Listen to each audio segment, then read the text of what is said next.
নমস্কার বন্ধুরা, আজকে আমরা বানাচ্ছি বাঙালি স্টাইল এঁচোড়ের তরকারি। তো সব থেকে প্রথম এঁচোড়টাকে খুব ভালো করে হলুদ জলে কিছুক্ষণ ভিজিয়ে রেখে ওটাকে নুন আর হলুদ দিয়ে ভাপিয়ে নেব। ভাপিয়ে আলুগুলোকে ডুমো ডুমো করে কেটে ওটাকে লাল হওয়া পর্যন্ত ভেজে নেব। তার সাথে ভাপানো এঁচোড়টাকেও একটুখানি ভেজে নেব, তাতে এঁচোড়ের স্বাদটা আরও বাড়ে।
এখানে দেখতে পাচ্ছেন আমার এঁচোড়টা ভাজা হয়ে গেছে। এখানে আমার গুঁড়ো মশলাটাকে আমি রেডি করে নিলাম। এইখানে দিয়েছি 1 টেবিল স্পুন ধনে গুঁড়ো, 1 টেবিল স্পুন জিরে গুঁড়ো, 1 টেবিল স্পুন মাটন মশলা। যেহেতু এঁচোড়টা মাটনের মতন করে তৈরি হয়, তার জন্যে মাটন মশলা দিলে ওতে মাটনের মতন স্বাদটাও আসে। 1/2 টেবিল স্পুন গরম মশলা, 1/2 টিস্পুনের মতন দিয়েছি এভারেস্টের তীখা লাল লঙ্কার গুঁড়ো, 1 টিস্পুনের মতন দিয়েছি কাশ্মীরি লঙ্কার গুঁড়ো যাতে কালারটা আসবে, 1 টিস্পুনের মতন দিয়েছি হলুদ দিয়ে এটাকে জলে ভিজিয়ে রেখেছি যাতে মশলাটা ফুলে উঠবে। ফুলে উঠলে গ্রেভিটা খুব ভালো হয়, একটু গাঢ় হয়। এইখানে আমার কাছে আছে মিক্সিতে পেস্ট করা পেঁয়াজ লঙ্কা বাটা।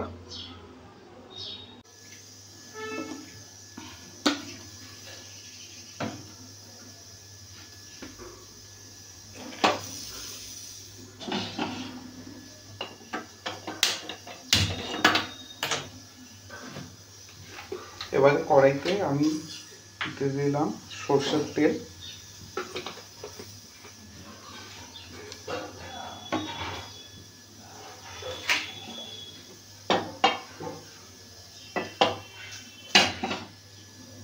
তেলটা গরম হোক।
তেলটা মোটামুটি গরম হয়ে এসছে। তেলটা গরম হলে আমি এতে দেবো একটুখানি দারচিনি ভেঙে,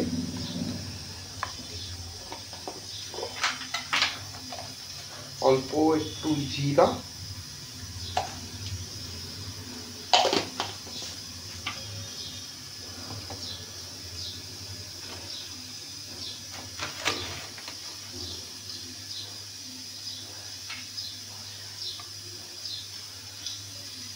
দুখানা শুকনো লঙ্কা ভেঙে দিলাম। শুকনো লঙ্কাতে খুব ভালো একটা ফ্লেভার আসবে।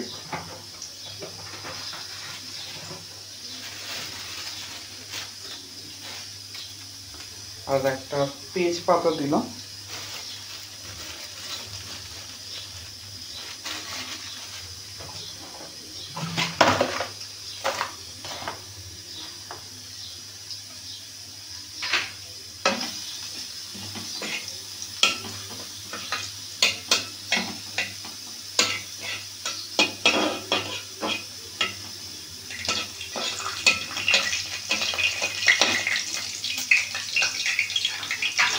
এরপর আমি দিয়ে দেবো এতে 3খানা লঙ্কা চিড়ে রাখা, কাঁচা লঙ্কা।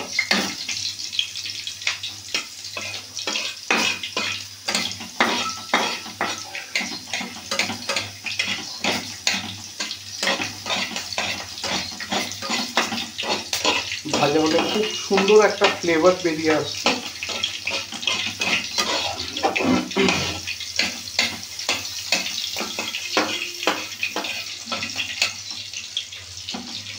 কাঁচা লঙ্কাটা আপনারা আপনাদের ঝালের পরিমাণ অনুযায়ীও দিতে পারেন।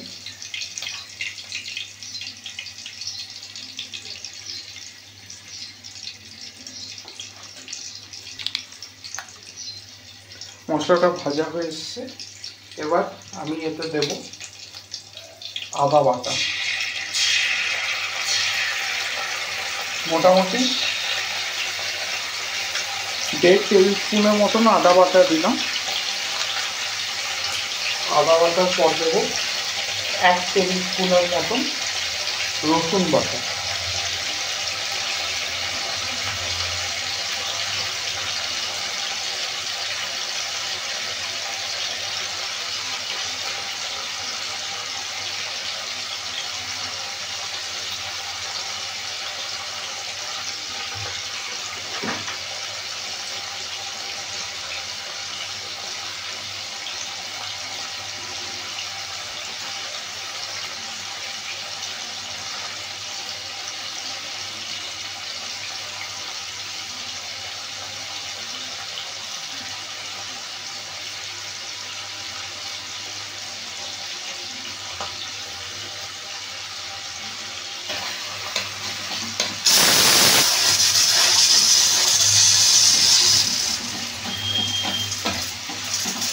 আদা বাটা আর রসুন বাটাটাকে খুব ভালো করে ভেজে নেব।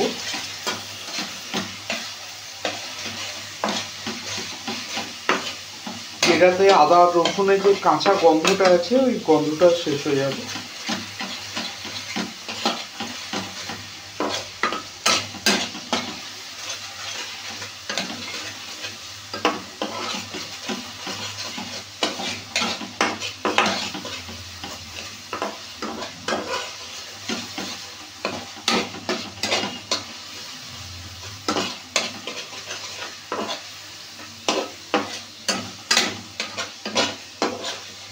আদা রসুনের পেস্টটাকে মিডিয়াম ফ্লেমে খুব ভালো করে ভেজে নিতে হবে।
আপনারা দেখতে পাচ্ছেন যে মশলা থেকে তেল ছেড়ে এসছে।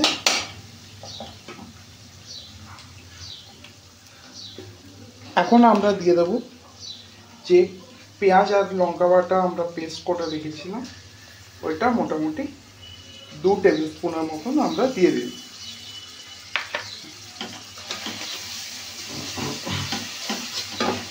এবার পেঁয়াজ কাঁচা লঙ্কা বাটাটাকেও ভালো মতন ভেজে নিতে হবে, যাতে পেঁয়াজের যে কাঁচা গন্ধটা, সে কাঁচা গন্ধটা চলে যাবে।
এখানে আপনারা দেখতে পাচ্ছেন খুব ভালো করে মশলাটা ভাজা হয়ে গেছে।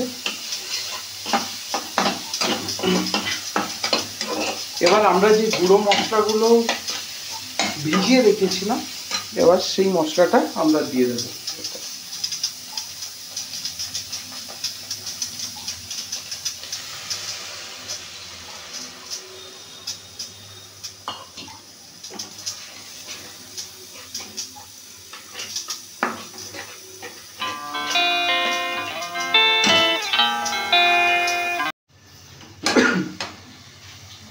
মশলাটা খুব ভালো করে ভাজা হয়ে গেছে, এতে এবার একটু টমেটো পিউরি দিয়ে দেবো।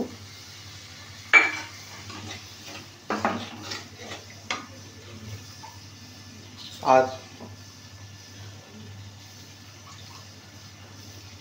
মশলার বাটি ধুয়ে ওই জলটা দিয়ে দেবো। আপনারা দেখতে পাচ্ছেন মশলার যে টেক্সচারটা কতটা ঠিক টেক্সচার হয়েছে।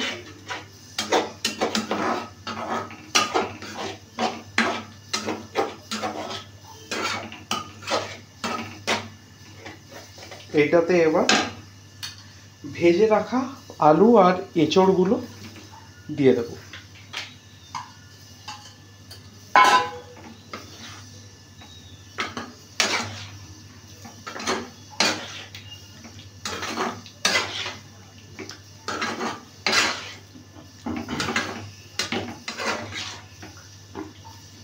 এঁচড় সেদ্ধর সময় আমরা লবণ দিয়েছিলাম, সেই জন্যে এখন আন্দাজ মতন একটুখানি লবণ দিয়ে দেবো এতে।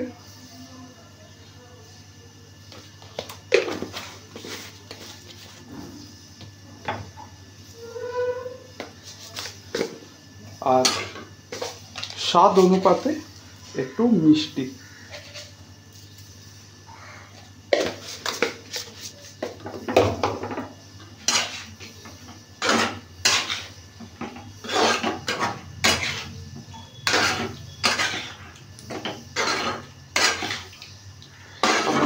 খুব সুন্দর একটা কালার এসছে।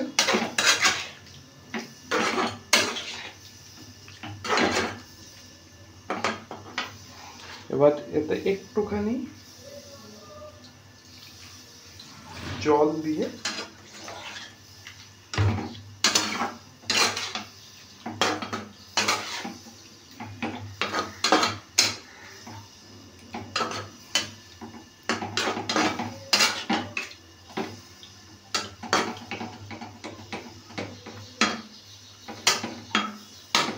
আমরা ঢাকা দিয়ে দেবো।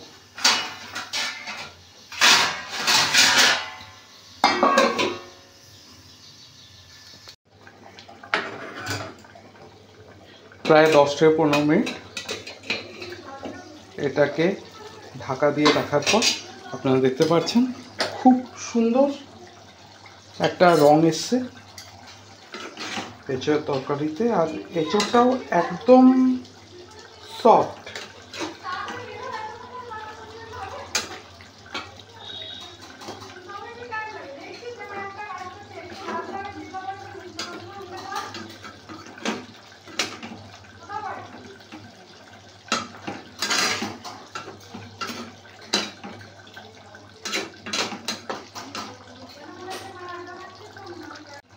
আমরা এবার এঁচোড়ের তরকারিটাতে সামান্য একটুখানি ঘি দিয়ে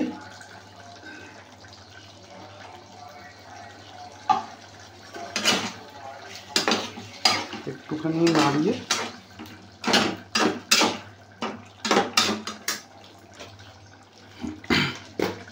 ওপর থেকে সামান্য একটু গরম মশলা ছড়িয়ে দেবো।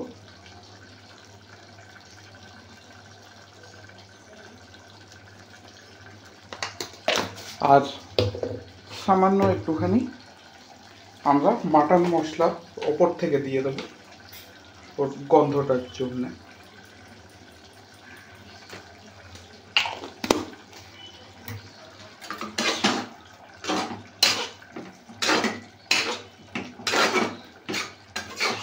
একটুখানি নাড়িয়ে চাড়িয়ে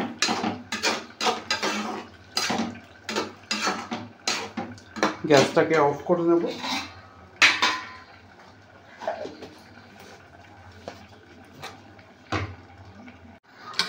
এবার আপনারা দেখতে পাচ্ছেন আমাদের এঁচোড়ের তরকারি রেডি। আর দেখতে ব্যাপারটা কিন্তু একদম মাটনের মতনই হয়েছে, কালারটা আপনারা দেখতে পাচ্ছেন, আর গ্রেভিটা আর গন্ধটা একদম মাটনের মতনই হয়েছে। তো এই রেসিপিতে আপনারা বাড়িতে বানাবেন। তো আপনারা এই রেসিপিতে বাড়িতে বানিয়ে দেখবেন বাঙালি স্টাইল এঁচোড়ের তরকারি। আর আমাকে নিশ্চয়ই জানাবেন নিচে কমেন্ট বক্সে কেমন লাগলো আপনাদের এঁচোড়ের তরকারি। ততক্ষণ আপনারা থাকুন আমার সাথে আপনাদের নিজস্ব চ্যানেলে লেটস রোম অ্যারাউন্ড।